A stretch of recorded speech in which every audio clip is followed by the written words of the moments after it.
राज्यात पुन्हा एकदा मराठी विरुद्ध हिंदी वाद चिघळण्याची चिन्ह दिसत आहेत। प्राथमिक शाळांमध्ये म्हणजेच पहिली ते चौथी इयत्तांपर्यंत हिंदी भाषा सक्तीने तिसऱ्या भाषेप्रमाणे शिकवण्याच्या राज्य सरकारच्या निर्णयाविरोधात शिवसेना ठाकरे गट आक्रमक झाली आहे। पक्षप्रमुख उद्धव ठाकरे यांनी सरकारवर जोरदार हल्लाबोल करत हिंदी भाषेच्या सक्तीला तीव्र विरोध दर्शवलाय। या मुद्द्यावर ठाकरे यांच्या निवासस्थानी मातोश्रीवर महत्त्वपूर्ण बैठक पार पडली। या बैठकीला मराठी अभ्यास केंद्राचे अध्यक्ष होते। केंद्राचे अध्यक्ष डॉक्टर दीपक पवार आणि समन्वय समितीचे सदस्य उपस्थित होते। बैठकीनंतर उद्धव ठाकरे यांनी पत्रकार परिषद घेऊन आपली भूमिका स्पष्ट केली। ठाकरे म्हणाले, मराठीशिवाय कोणतीही भाषा आम्ही लादून घेणार नाही। सरकारने हिंदी भाषा सक्ती थांबवावी ही अघोषित हुकुमशाही आणि भाषिक आणीबाणी आहे। आम्ही 29 जूनला जाहीर सभा घेणार असून या सभेत सरकारच्या या निर्णयाची होळी केली जाईल। ते पुढे म्हणाले, आमचा हिंदी भाषेला विरोध नाही, परंतु तिच्या सक्तीला आहे। ही भाषा लादली जात असेल तर तो विरोध अधिक तीव्र होईल।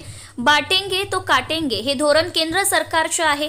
आम्ही आमच्या मुलांवर अशी सक्ती होऊ देणार नाही। अशी भाषा हिंदी भाषा आली नाही तर जगणं थांबत नाही, असा स्पष्ट संदेश ठाकरे यांनी दिलाय।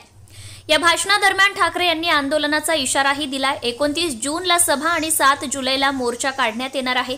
पक्षीय भेद विसरून सर्व मराठी माणसांनी एकत्र यावं।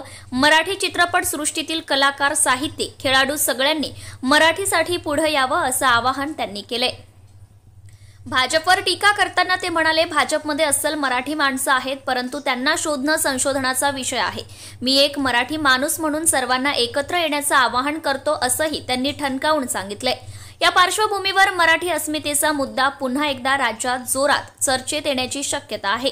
मनसेनेही याच विषयावर 6 जुलैला मोर्चा जाहीर केला असून शिवसेना ठाकरे गटाचा मोर्चा 7 जुलैला होणार आहे। त्यामुळे पुढील काही दिवस राज्याचे राजकीय वातावरण अधिकच तापलेले दिसण्याची चिन्हे आहेत।